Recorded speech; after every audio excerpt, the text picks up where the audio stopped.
Ahoy! There's been a fair amount of silence around the Western release of Throne and Liberty, but it looks like things are starting to move and we're getting some more information. However, not all of this information is necessarily good, and there are definitely some concerning news as well. In case you're unaware, earlier this month there was an article in Business Korea that was kind of analyzing NCSoft's performance, and what was mentioned there was that Amazon Games is still planning to release Throne and Liberty in the second quarter of 24 after a closed beta test in quarter 1. So assuming this information is correct, we should see a beta in the next 2 months roughly.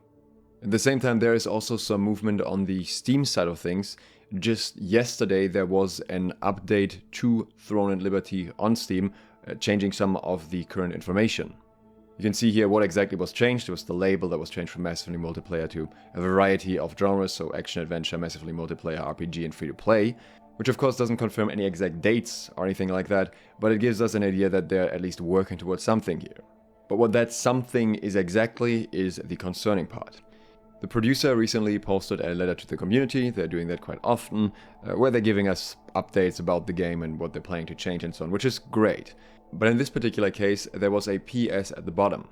The PS is, I understand that there is talk that the global version of Throne and Liberty is different from the domestic version and that it provides a flat rate service overseas. I tell you that this is not true at all.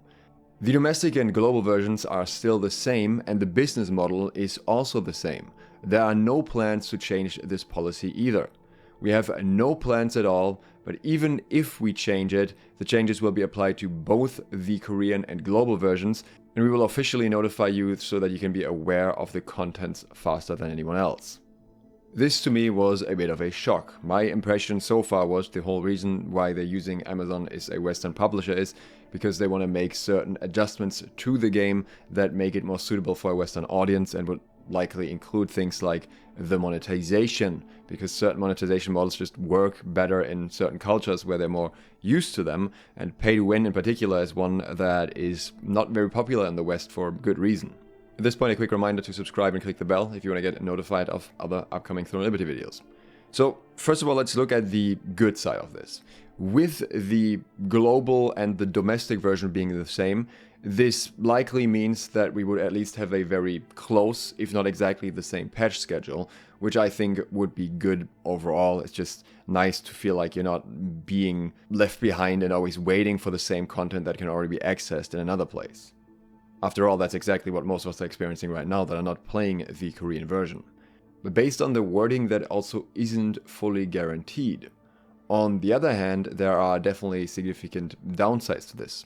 The monetization in itself is one, and it has been discussed in many places, and there's a lot of debate about how much pay to win there really is, or if it's more pay to advance, or however you want to look at it, or if it's worth it or not.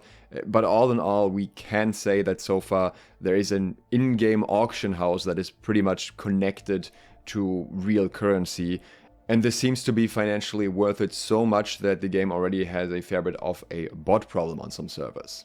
So I don't want to jump super deep into this topic because it's also hard to judge from the outside, but I do believe that the general idea of the monetization that they have is something that will not be as well received in the West as it may be in Korea in comparison. On the other hand, considering the game is free to play, this is also not particularly surprising. I absolutely would have preferred the flat rate service that they're talking about in this post, but I never expected that to be a reality, and I never really heard of it much either. My bigger concern is actually another aspect, and that's the PvP and the scaling surrounding that. Because as it stands right now, from what I've seen so far from people that are fighting in various competitive scenarios, a lot of the winning doesn't seem to come down to skill or strategy or gear or anything like that, but rather who brings in the bigger number of players. A lot of the fights are just completely swung by who has the bigger Zerg.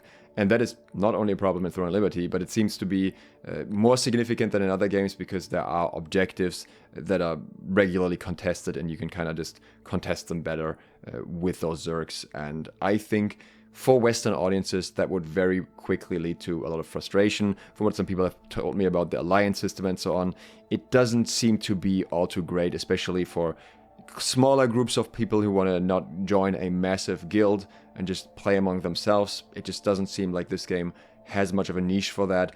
And I think that is something that may work decently in Korea, where this is kind of the expectation, but I don't think this will sit very well with Western audiences, many of which actually prefer to solo play, which I don't believe this game will offer to the same extent, at least not if you want to participate in PvP in any form. Of course, in itself that is okay. Not every MMO needs to fill every niche at once, and not every MMO needs to appeal to everyone.